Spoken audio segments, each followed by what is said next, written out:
There comes a moment in every man's life when he is no longer confused, he is exposed. No longer lost, just undisciplined. No longer unlucky, just unwilling to govern his own mind. And that moment, when it arrives, is either the beginning of his ascent or the confirmation of his descent. Because here is the truth few have the courage to admit.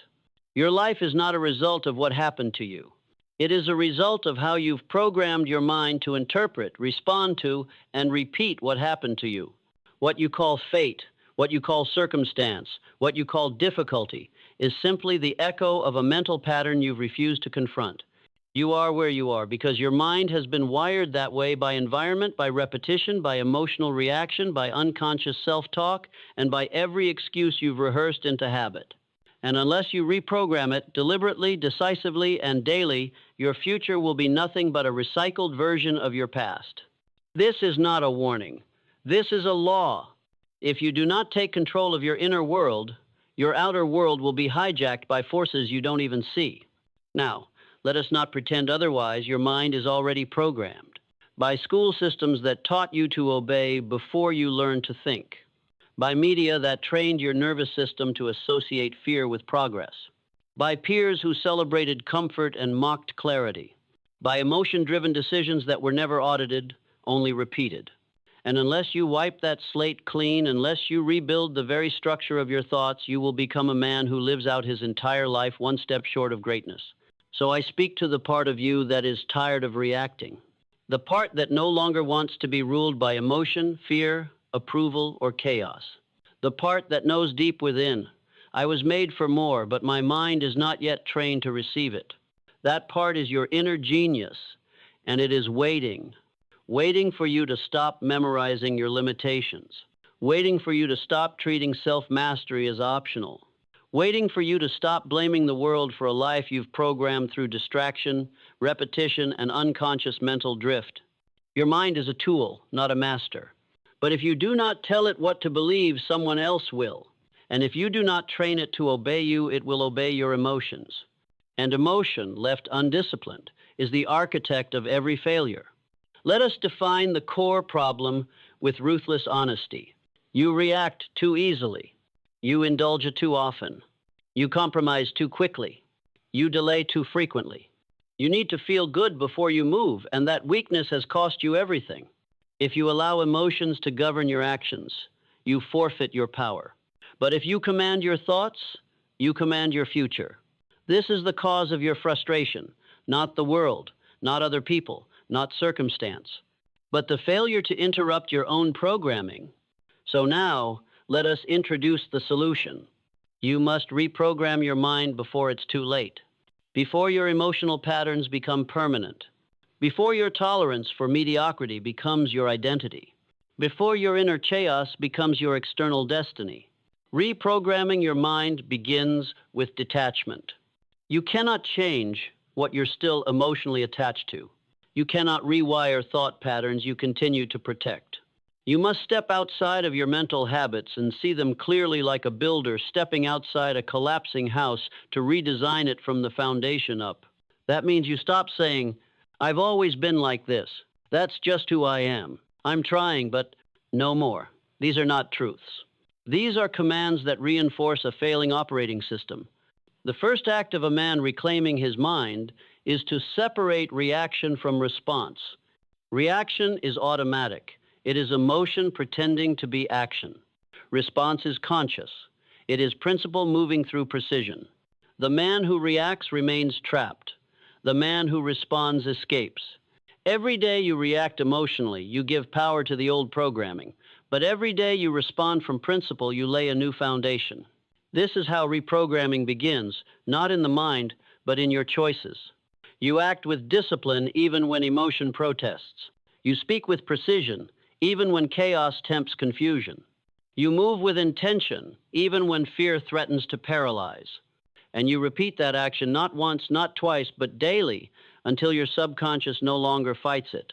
This is the principle of autosuggestion, repeating a thought, a belief, a command so consistently that your nervous system rewires itself to act on it without resistance. Do not underestimate this principle. Autosuggestion is not fluff. It is psychological warfare. Because right now, you are under attack from within. You are under attack by every belief you adopted without scrutiny, every phrase you repeated in weakness, every identity you accepted from failure. And your only weapon, your only armor, is the repeated declaration of a new standard. You must speak power, think power, write power, repeat power, not to impress others, but to overwrite the virus of hesitation and mediocrity. This is how the mind is reprogrammed, through consistent, emotionally detached, principle-driven repetition of truth. And that truth must be clear.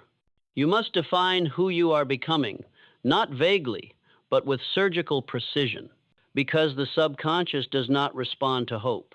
It responds to specificity. I am disciplined. I act from clarity, not emotion. I do the hard thing, even when it hurts. I protect my energy, my focus, my time, and my mind like sacred ground. Say it daily. Write it repeatedly.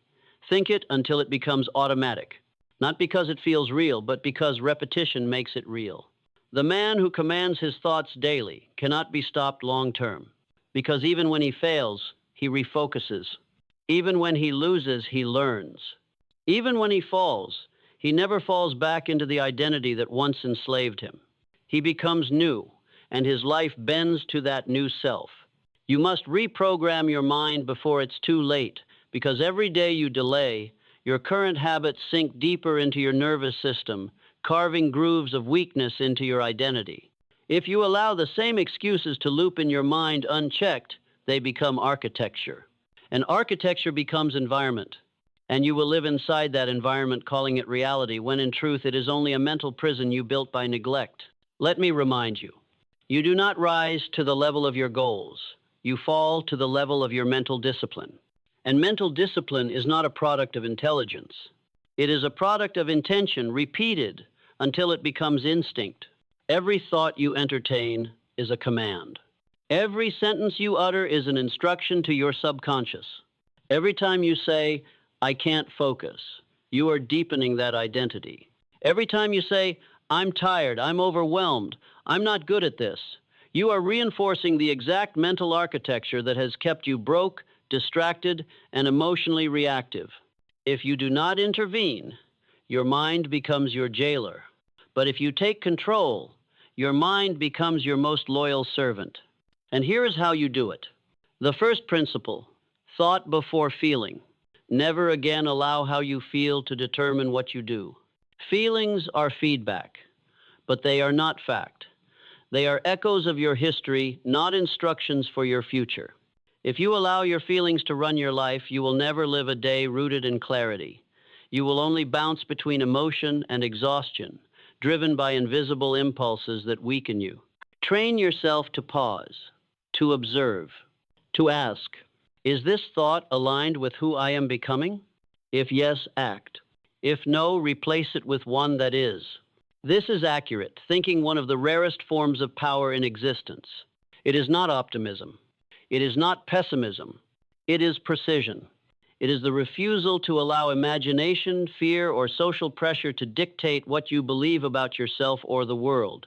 Every great leader, thinker, or builder of wealth operates from this foundation. And it begins with a decision.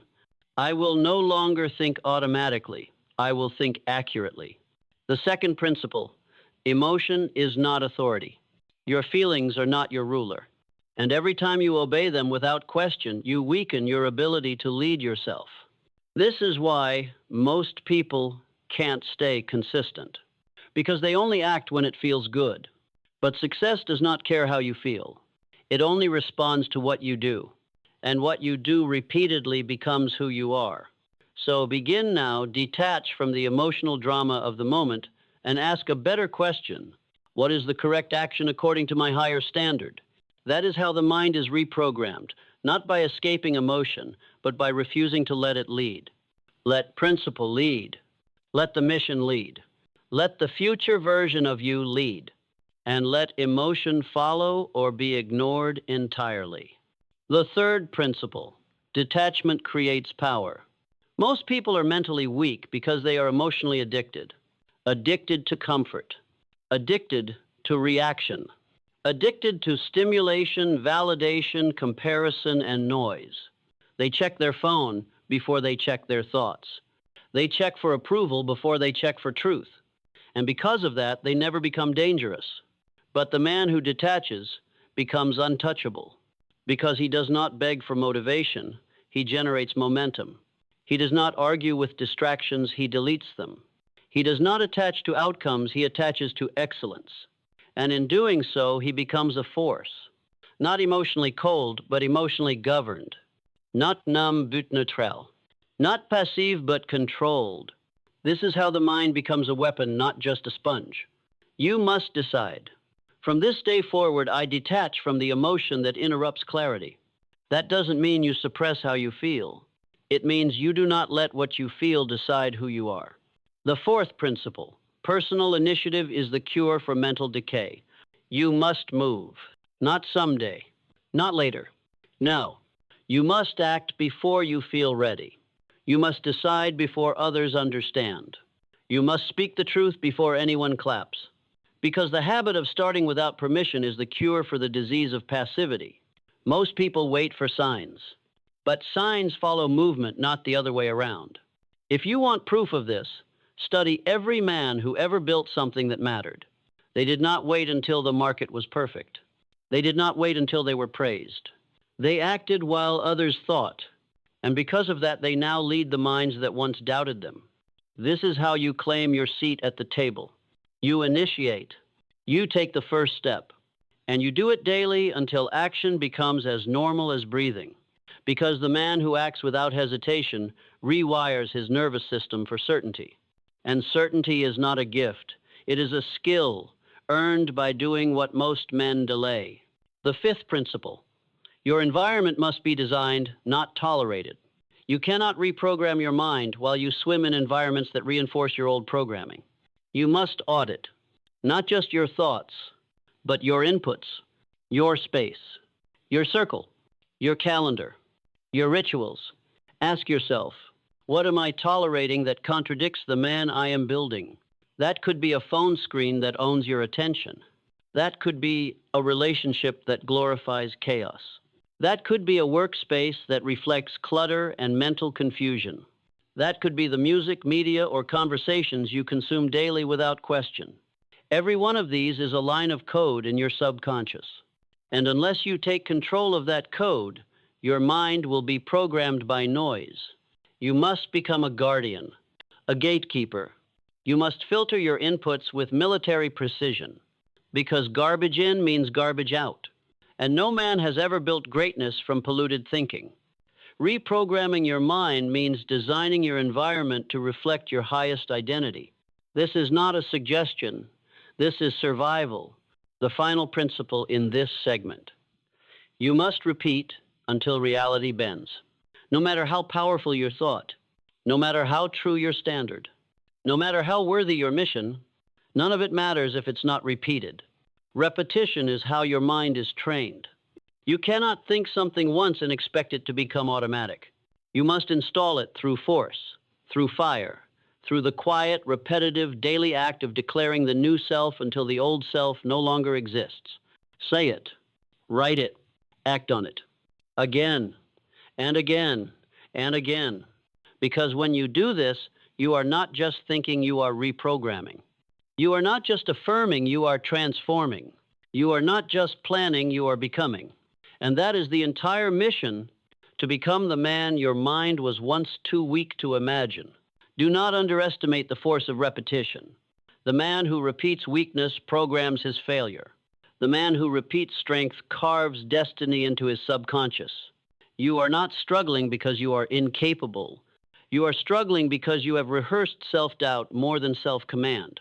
The only way to escape the gravity of the old self is through new repetition, done daily, done seriously, done until you no longer recognize the man you used to be. It is not intensity that reprograms you. It is consistency. Intensity is a spark, but consistency builds the fire that never dies.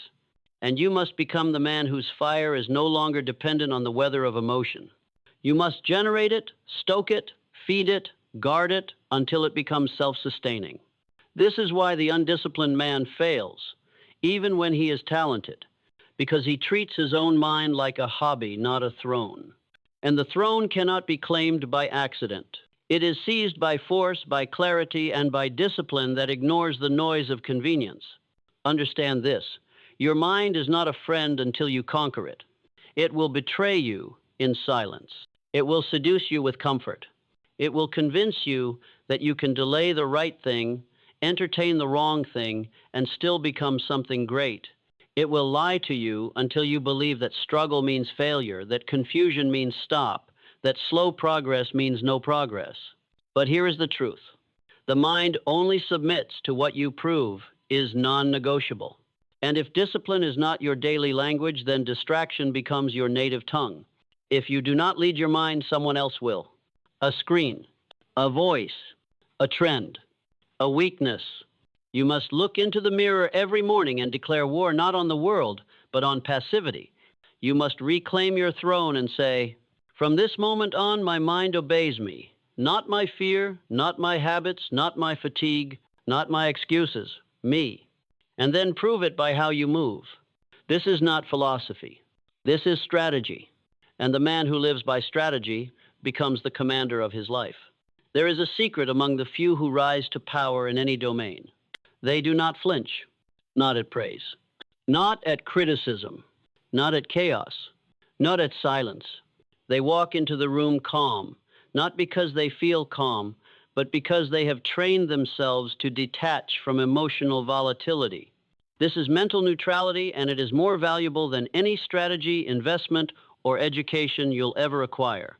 Because when others panic, you remain precise. When others chase noise, you pursue signal. When others become desperate, you remain dangerous because your clarity has become immune to pressure. This neutrality is not apathy. It is command. It is the ability to respond without reacting, to move without trembling, to decide without emotional interference. Train yourself for it. Start today. Delay your reactions. Observe your triggers.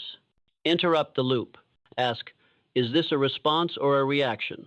And then choose clarity every time. That single habit will double your power in every room you enter, because neutrality is rare and power always flows to the rare. Every effect has a cause.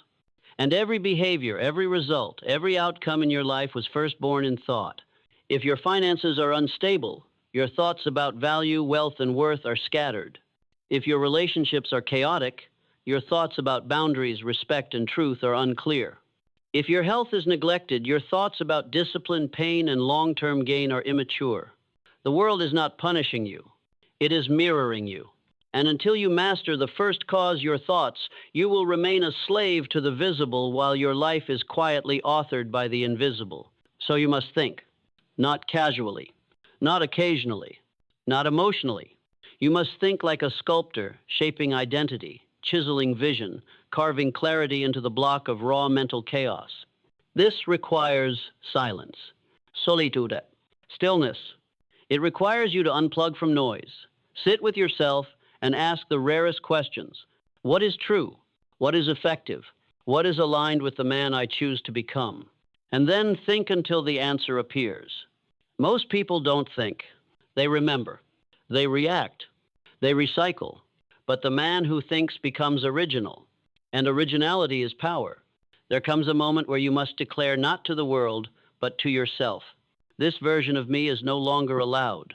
No more snoozing alarms. No more weak apologies. No more emotional decision-making. No more tolerating mediocrity disguised as normal. Draw the line, and do not negotiate with it. Make your standards a wall, not a suggestion. Your standard must become stronger than your circumstance, louder than your emotion, and firmer than your excuses. Why? Because you are not building a routine. You are building identity. And identity is not built in breakthroughs. It is built in refusal. Refusal to retreat. Refusal to slack. Refusal to regress. Refusal to break. Every time you enforce your standard, you feed your identity. And the more you feed it, the stronger it becomes, until one day the old you is no longer even an option. That is when reprogramming becomes permanent. Not when you think differently, but when you can no longer act like the man you used to be. That is the goal. And it is closer than you think if you obey these principles, not as ideas, but as law. You must now understand a truth that evades the masses. Life is not asking you to try harder. Life is demanding that you become unrecognizable to the version of yourself that settles. And this cannot happen with willpower alone. It happens through reconstruction, not of your habits, but of the hidden architecture beneath them, your mental image, your assumptions, your internal laws. You see, every man lives by a set of invisible laws, some written by pain, others inherited by family, many absorbed by accident, few ever chosen deliberately. And the tragedy is this: most men live by laws they never wrote yet, suffer under their rule every single day. They say, I'm just not disciplined. They say, I've always had a temper. They say, I'm not the kind of person who sticks to things. And they say it as if it were fact, as if those sentences were carved in stone, as if their future must always serve the tyrant of their past. But what they are really saying is, I have accepted emotional slavery. Ugly. I have surrendered authorship of my life. I have forgotten that I can reprogram my mind. Let me speak directly to you now. You do not need a better strategy. You need a new internal law. You need to replace every limiting thought with a decree so powerful that your subconscious has no choice but to bow in submission. Because your mind is not neutral, it is obedient, and it will obey the voice that speaks with the most certainty. If that voice is fear, then fear becomes your dictator. If that voice is your past, then your past becomes your ceiling. But if that voice is you, your highest, clearest, most intentional self, then life begins to reorganize itself around your command. This is not magic. This is cause and effect. Thought, backed by belief and repeated with conviction, becomes law in the subconscious. And what is law in the subconscious becomes fact in reality. This is the operating system of every great mind that ever lived. They reprogrammed the software of their identity, not to escape who they were, but to become who they had the power to be. So now I ask you, what laws must you rewrite? What internal code must be broken? What silent vows have you made with mediocrity that now must be revoked? Because make no mistake, you have made them. You've made 1,000 agreements with weakness through your inaction. Every time you said, I'll do it later. Every time you said, it's just how I am. Every time you said, I'll wait until I feel ready. You were reinforcing a silent pact with the version of yourself that fears freedom. And that contract must be burned. In its place, you must install new declarations, not weak affirmations whispered once a month, but iron laws spoken with fire, repeated with intent, enforced with action. Let me give you a few examples. I do not negotiate with distraction. I eliminate it. My mood does not determine my movement. My mission does. I am the master of my state. No one dictates it but me. Discipline is not something I try. It is who I am. Speak them, repeat them, live them, until your behavior begins to reflect them automatically. Because that is the goal of reprogramming. To live on autopilot, but on the right autopilot. Not the autopilot of emotion, not the autopilot of fear, but the autopilot of intention, discipline, and absolute clarity. And that, my friend, is how you build momentum so powerful that the world no longer recognizes you. Understand this above all. Hesitation is not a delay, it is a disease. It begins as doubt. It spreads as indecision. It matures into inaction, and it ends in regret. You do not conquer hesitation by thinking your way through it. You conquer hesitation by overriding it, by building a mind that obeys command without emotional permission. This is the sacred power of mental obedience, the habit of acting on purpose, not on feeling. Most people wait to feel motivated. That is why most people stay the same. Winners move before motivation arrives, because they have trained their subconscious to move on command. If you say you want success, but continue to hesitate in moments of decision, what you really want is comfort. And comfort is the opposite of growth. Every time you hesitate, you're communicating to your subconscious, I am not serious. And your subconscious listens. It records, it remembers, it responds. So when you say you want to wake up early, but you hit snooze, your mind learns that your word is weak. When you say you want discipline, but you scroll mindlessly, your mind learns that distraction wins. But when you say, now, and move without delay, your subconscious learns to trust your voice.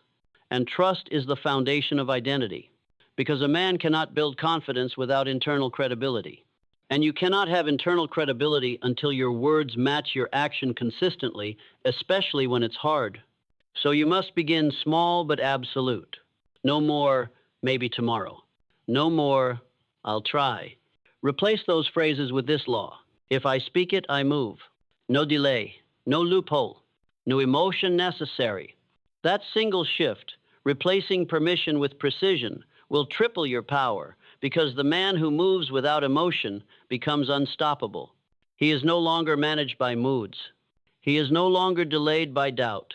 He has entered the rare territory of pure execution. This is where results live, not in motivation, but in movement without debate. This is how empires are built, not from a feeling, but from a rhythm that never breaks. Let the masses chase feelings. You chase rhythm. And soon the world will ask you, how did you do it? And you will say, I simply stopped hesitating and started obeying the man I decided to become. Now, let us turn to the principle that few dare to confront, emotional detachment. You must detach not because you are cold, but because you are clear. Attachment is the source of almost every failure. Attachment to approval, attachment to results, attachment to comfort, reputation, validation, ease. But a man who is attached cannot lead. He is ruled by reaction. He is thrown off course by every gust of opinion, every turn of fortune, every whisper of criticism. But the detached man, he is dangerous, because he does not cling to what the world gives. He does not tremble when the world takes. He is anchored in principle, not in outcome. And that man cannot be manipulated. He cannot be bribed. He cannot be discouraged because his mission is internal and therefore invincible. If you want to reprogram your mind, you must first delete your emotional dependence on outcome. Because when you are no longer owned by what happens, you begin to shape what happens. You must train yourself to do what is right without needing applause, to stay on path without needing signs, to endure the storm without needing reassurance. This is the discipline of the rare. And this is where real confidence is born, not from what others think of you, but from what you know you'll still do when no one is watching. Detachment is not giving up, it is growing up. It is the decision to stop letting feelings choose your future. And once you have detached from emotion, you will see the world clearly for the first time. You will see that everything that seemed urgent, loud, chaotic was merely noise. And beneath that noise is clarity. Not because life got easier, but because you became stronger. Your environment is not external, it is internal first. The real battlefield is not your circumstances. It is not the market. It is not the opinions of others. The real battlefield is the mental environment in which your thoughts either rise like kings or sink like slaves. If your inner world is scattered, confused, reactive, your outer world will reflect that chaos in your results, your relationships, and your sense of direction. But if your inner world is disciplined, focused, and governed by principles, then your external world must bow to the order you have created within. You do not rise by force. You rise by frequency, the frequency of your thinking, the vibration of your discipline, the consistency of your internal tone. This is what I call the law of mental neutrality. It means you must remove the noise, the narrative, the emotional fog, and observe your mind without panic, without judgment, without indulgence. It means you think first, feel later. You pause before reacting. You see events not as personal assaults, but as neutral data, waiting to be interpreted by the king, not the servant. Every time you allow yourself to be swept away by emotion, you become a pawn on the board of life. But when you step into neutrality, when you observe without reacting, you reclaim the throne of your mind. Now you command perspective. Now you decide meaning. Now you act based on purpose, not panic. This is not detachment for detachment's sake. This is strategic serenity. And strategic serenity is how leaders rise in chaos while the crowd drowns in drama. Let me make this perfectly clear. Emotion is not the enemy. Identification is. The moment you believe your feelings are facts, your clarity dies. But when you can look at your feelings like clouds in the sky, passing, temporary, unqualified to decide your next move, then you are free. Free to choose the calm path in a crisis.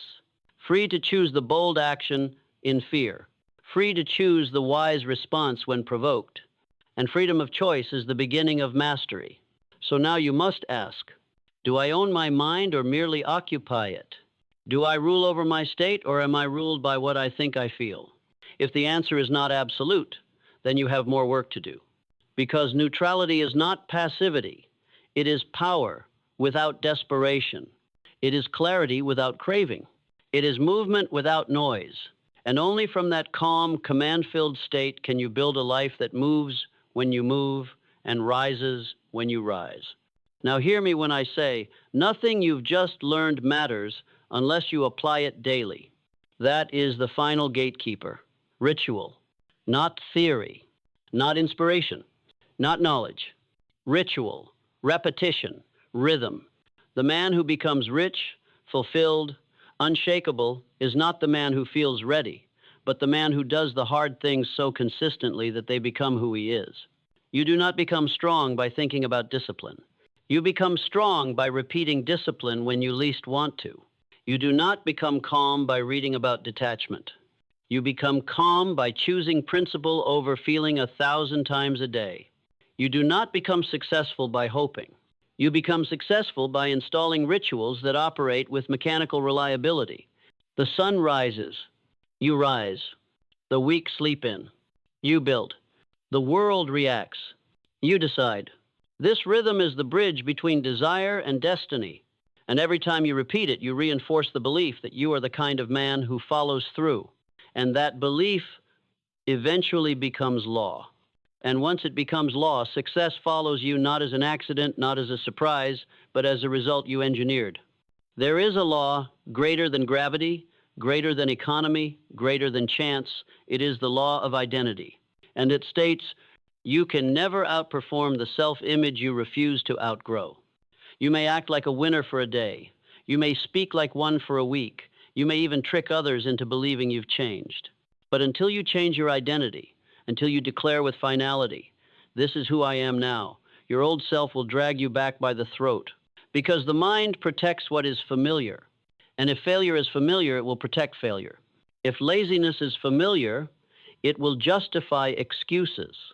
If reactivity is familiar, it will fight for drama. But once you install a new identity with discipline, detachment, and design, then you no longer have to force success. You become the kind of man who attracts it by being aligned with it.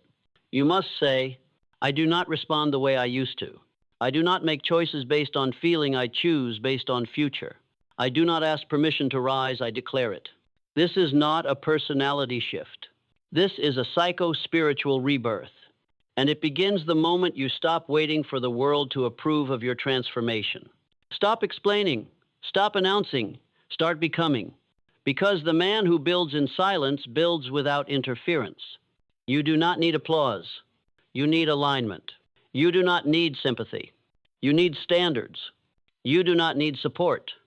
You need to burn the bridge that leads back to who you used to be. Let others gossip. Let others scroll. Let others rationalize their stagnation.